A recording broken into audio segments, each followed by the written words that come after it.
السلام علیکم عزیز طلباء و طالبات، آج ہم ایک مرتبہ پھر آپ کے لیے غذا اور غذائیت کی سیریز کے سلسلے میں ایک اور پروگرام لے کر حاضر ہیں۔ آج کا جو کورس ہم ڈسکس کرنے جا رہے ہیں یہ ایف اے لیول کا کورس ہے اور اس کا کوڈ 356 کو ہم ڈسکس کریں گے۔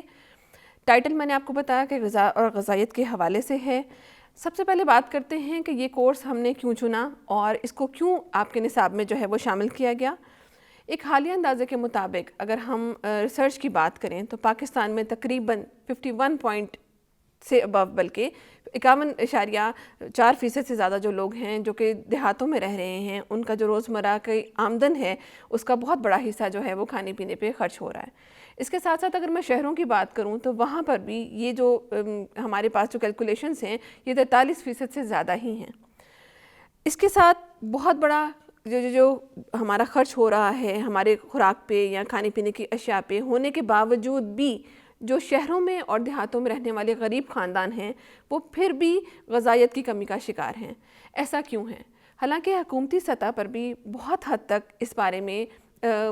معلومات اکٹھی کی جا رہی ہیں اور اس کے ساتھ ساتھ خوراکی سپلائی کو بھی جو یقینی بنایا جا رہا ہے، بٹ پھر بھی جو مسئلہ یہ جو ہمارا پرابلم ہے غذا کی کمی کا یا نقص غذائیت کا وہ ابھی بھی جو ہے وہیں پر برقرار ہے، بلکہ دن بدن اس میں اضافہ ہوتا جا رہا ہے۔ میرے نزدیک اس کی ایک بہت اہم وجہ جو آبادی میں اضافہ ہے، کیونکہ اگر ہم یہ کیلکولیشن کو اس طریقے سے دیکھیں کہ جس طرح آبادی بڑھتی جاتی ہے، کسی بھی خاندان کی آبادی بڑھتی ہے، اس کے ساتھ ساتھ اس کی جو ماہانہ آمدن یا جو اس کی روزانہ کی جو آمدن ہے اس کو جب ہم تقسیم کرتے ہیں تو اس کا بھی حصہ جو ہے وہ چھوٹے سے چھوٹا ہوتا جاتا ہے۔ جس طرح یہ حصہ چھوٹا ہوتا جاتا ہے اسی طریقے سے ہمارے پاس آنے والی جو خوراک کا حصہ ہے وہ بھی کم سے کم ہوتا جا رہا ہے۔ پاکستان میں جہاں پہ شرح خواندگی بہت زیادہ نہیں، وہاں پہ عام افراد کو یا عام آدمی کو یہ احساس دلانا بہت ضروری ہے کہ غذائیت کی کمی صرف غذا کی عدم دستیابی کی وجہ سے نہیں بلکہ دوسرے بہت سے ایسے عوامل ہیں جن پر عمل پیرا ہو کر یا جن کو ایوائڈ کر کے ہم غذا کی کمی کو پورا کر سکتے ہیں یا اس کو ہم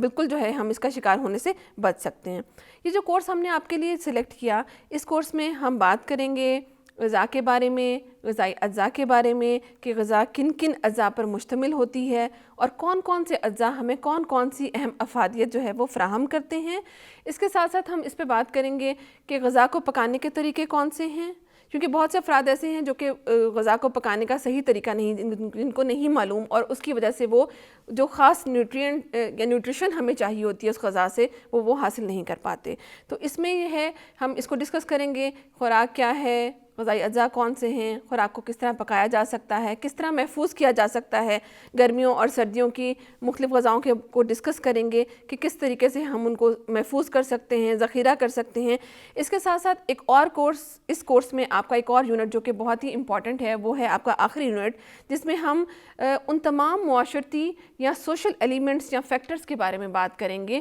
جو کہ غذا کی کمی کا باعث ہو سکتے ہیں یا نقص غذائیت کا باعث بن سکتے ہیں یا میل نیوٹریشن، ہم دوسرے ٹرمز میں اپنی نیوٹریشن کی ٹرم کی بات کرتے ہیں تو میل نیوٹریشن کا باعث جو ہے وہ بن سکتے ہیں۔ سب سے پہلے بات کرتے ہیں یونٹ نمبر 1 کے بارے میں۔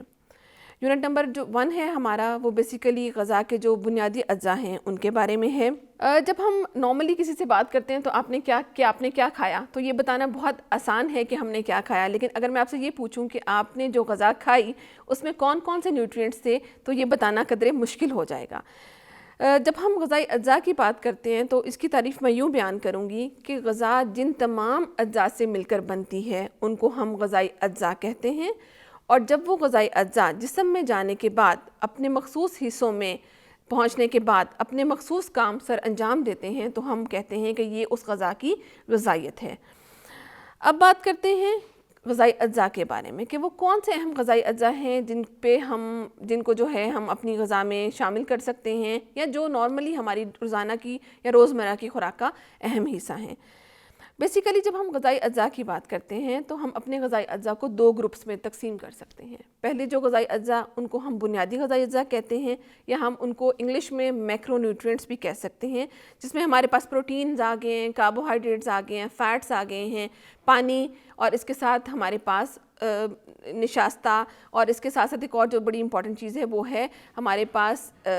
فائبر، ڈائٹری فائبر جسے ہم کہتے ہیں وہ ہمارے پاس آتا ہے۔ دوسرے جو غذائی اجزاء جن کے بارے میں ہم بات کرتے ہیں وہ غذائی اجزاء ہیں جو کہ ہمارے جسم کو بنسبتاً تھوڑی کم مقدار میں ریکوائر ہوتے ہیں، کیونکہ وہ انرجی فراہم نہیں کرتے، لیکن وہ ہمارے جسم کو بہت سی بیماریوں سے محفوظ رکھتے ہیں، اور ان کو کہا جاتا ہے حیاتین یا وائٹامنز، اور اس کے ساتھ دوسری جو چیز ہمارے پاس آتی ہے اس کو ہم نمکیات یا منرلز کہتے ہیں۔ اب بات کرتے ہیں پانی کے بارے میں۔ سب سے پہلے میں نے آپ سے یہ بتایا کہ ہمارے بنیادی غذائی اجزاء میں پانی کو شامل کیا جاتا ہے، اور اس کے ساتھ ایک اور دوسری جو چیز میں نے شامل کی وہ میں نے آپ سے غذائی ریشے یا ڈائٹری فائبر کی بات کی۔ جب سائنسدان کی بات کرتے ہیں یا ہم فوڈ ماہرین کی بات کرتے ہیں یا غذائی ماہرین کی بات کرتے ہیں تو نارملی وہ غذائی اجزاء میں پانی اور ڈائٹری فائبرز کو شامل نہیں کرتے، کیونکہ یہ دو ایسے بیسک ایلیمنٹس ہیں جن کی ہمارے جسم میں بہت زیادہ ریکوائرمنٹس ہے، لیکن اس کے ساتھ ساتھ یہ وہ دو غذائی اجزاء ہیں جو کہ ہمارے جسم کو توانائی فراہم نہیں کرتے۔ آپ یوں کہہ سکتے ہیں کہ یہ دوسرے جو بنیادی اجزاء ہیں یہ ان کو فیسیلیٹیٹ کرتے ہیں، یا یہ ان کو لے کر کے آگے چلتے ہیں، یا ان کی مدد کرتے ہیں کہ وہ جسم میں اپنے مخصوص کام جو ہیں وہ ان کو سر انجام دے سکیں۔ پانی کی اہمیت سے آپ سب لوگ واقف ہیں کہ پانی ہمارے جسم کے لیے کتنا امپورٹنٹ ہے، کتنا ضروری ہے۔ اگر میں عام آدمی کی بات کروں تو تقریباً 55 سے لے کر 60% تک انسانی جسم کا حصہ جو ہے وہ پانی پر مشتمل ہے۔ یا آپ عام اگر مثال کی بات کریں تو عام لفظوں میں ہم یوں بھی کہہ سکتے ہیں کہ اگر کسی شخص کا وزن 60 کلو گرام یا 60 kg ہے یا 60 kg ہے تو اس میں تقریباً 34 لیٹر جو ہے وہ پانی موجود ہوگا۔ یہ پانی ہم کس طرح حاصل کرتے ہیں؟ یہ پانی ہم خوراک کے ذریعے یا ہم پانی پینے کے ذریعے، سادہ پانی پینے کے ذریعے اپنے جسم میں داخل کرتے ہیں، اور پھر جو ایکسیسو پانی ہوتا ہے یا جو زیادہ پانی ہمارے جسم میں ہو جاتا ہے ہمارا جسم اس کو اپنے اندر مختلف سیلز کے اندر اپنے ذخیرہ کر لیتا ہے۔ جب ہم ترقی پذیر ممالک کی بات کرتے ہیں جن میں پاکستان بھی سر فہرست آتا ہے، اس میں پانی پینے کا پانی حاصل کرنا ایک بہت بڑا مسئلہ ہے۔ اس کے ساتھ ایک دوسرا بڑا مسئلہ جو ہے وہ ہے بیت الخلاء کا، کیونکہ یہ دونوں چیزیں آپس میں لنک کر رہی ہوتی ہیں، اور یہی دو ایسے بڑے مسائل ہیں جو کہ دوسرے بہت سے صحت کے مسائل کو جنم دے رہے ہوتے ہیں۔ پانی کا یہ مسئلہ پاکستان میں کیوں کامن ہے؟ اس کی بہت ایک بڑی وجہ یہ بھی ہے کہ شاید پینے کا صاف پانی جو ہے وہ دیہاتوں میں عام آدمی کو میسر نہیں ہے۔ یہ وہی پانی ہے جو وہ لوگ کپڑے دھونے کے لیے، برتن دھونے کے لیے اور کھانا پکانے حتیٰ کہ پینے کے لیے استعمال کرتے ہیں۔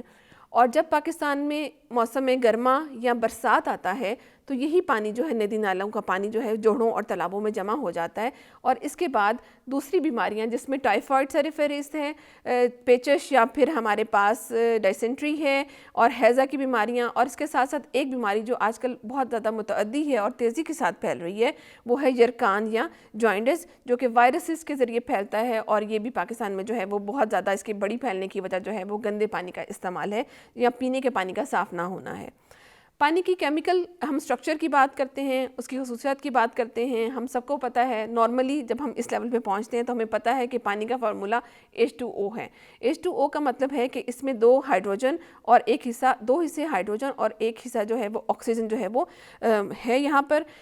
پینے کا پانی اگر صاف شفاف ہو تو اس میں نہ کوئی ذائقہ ہے اور نہ ہی اس کی بو ہوتی ہے، لیکن اگر پانی میں بہت زیادہ معدنیات جمع ہو جائیں جس میں سوڈیم، کیلشیم، میگنیشیم اور آئرن ہے تو یہ پانی بھاری ہو جاتا ہے، اور یہ پینے میں اس کا ذائقہ جو ہے وہ بھی تھوڑا سا کھارا پانی کا ذائقہ جو ہے وہ دے رہا ہوتا ہے۔ اب یہاں پر ہم یہ بات ڈسکس کریں گے کہ ہم کس طریقے سے اس پانی کو پینے کے قابل بنا سکتے ہیں۔ تو اس کا سادہ اور آسان طریقہ یہ ہے کہ جب ہم پانی کو ابالتے ہیں تو یہ تمام معدنیات جو کہ وافر مقدار میں پانی میں شامل ہوتی ہیں، جب وہ پانی ندی اور نالوں سے آ رہا ہوتا ہے تو ابالنے کے عمل میں وہ تمام معدنیات جو ہیں وہ کسی بھی پین یا برتن کی سطح پر بیٹھ جاتی ہیں، اور اوپر کا پانی جو ہے وہ ہم چھان کر اس کو پینے کے قابل بنا سکتے ہیں۔ اور اگر آپ یہ چاہ رہے ہیں کہ ہم اس پانی کو مزید جو ہے وہ شفاف کریں اور پینے کے قابل بنائیں تو اس کے لیے اسی پانی کو ابالنے کے بعد اس سے اٹھنے والے جو آبی بخارات ہوتے ہیں ان کو علیحدہ جمع کر لیا جاتا ہے، اور پھر ان آبی بخارات کو ہم پینے کے لیے استعمال کر سکتے ہیں۔ عام طور پر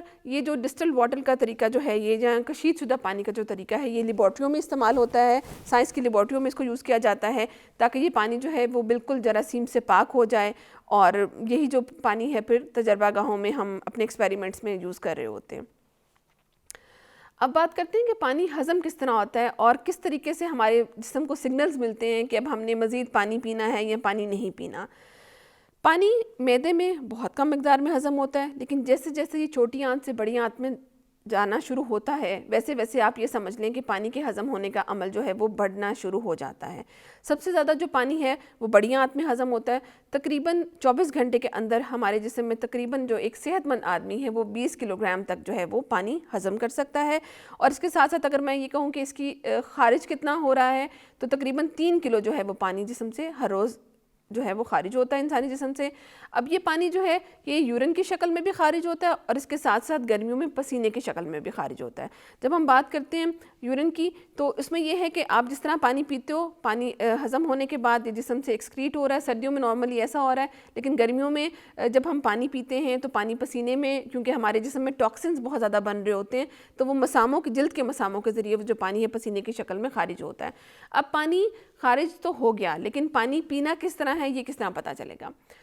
سائنٹیفکلی دیکھا جائے یا آپ ڈائٹری یا آپ ڈائٹیشینز یا آپ غذائی ماہرین کے حوالے سے بات کریں تو تقریباً 7 سے 10 گلاس روزانہ جو ہے وہ پانی پینا ضروری ہے ہمارے جسم کے لیے. لیکن اگر دوسری کوئی اور وجوہات ہیں, کوئی ایسی بیماری ہے جس میں ڈاکٹرز نے آپ کو منع کیا ہے, معالج نے آپ کے منع کیا ہے کہ آپ زیادہ پانی کا استعمال نہیں کر سکتے, تو اس میں ہمیں اس مقدار کو کم کرنا پڑتا ہے. جس میں ہارٹ کے پیشنٹس جو ہیں یا وہ پیشنٹس جس میں اڈیما یا جو ہے آپ کا پانی وہ جسم میں جمع زیادہ ایکسیسولی جمع ہونا شروع ہو رہا ہے, یا پھر وہ ایسے مریض جو کہ کسی گردوں کے پرابلم کا شکار ہیں, ان کو ہم ریکمینڈ کر رہے ہوتے ہیں کہ آپ نے اس جو ہے مناسب اتنی اماؤنٹ سے زیادہ جو ہے وہ آپ نے پانی جو ہے استعمال نہیں کرنا. ایک اور چیز جو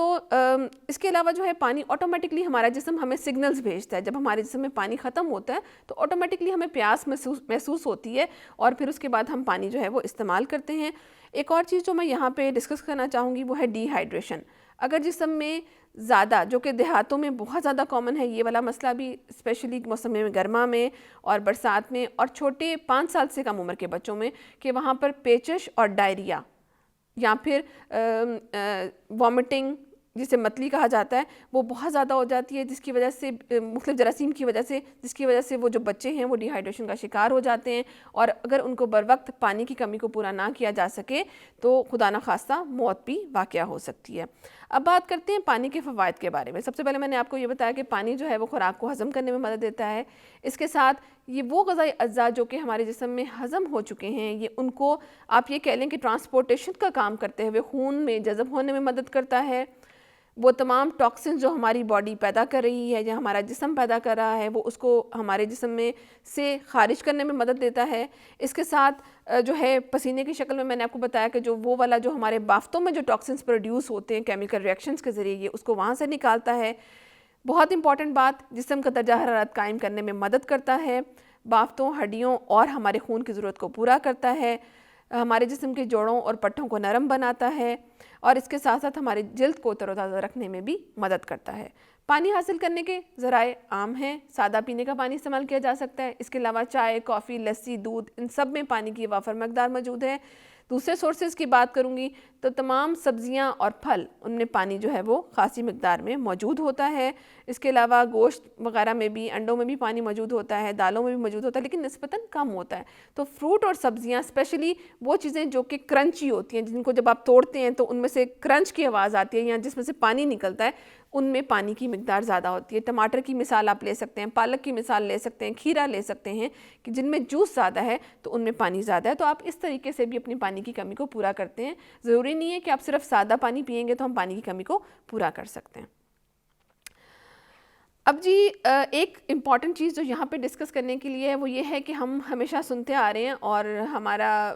جو ہے وہ بہت سے ریفرنسز ہیں ہمارے پاس جس میں ہم یہ کہا جاتا ہے کہ کھانا کھانے کے دوران پانی کو استعمال نہیں کرنا چاہیے,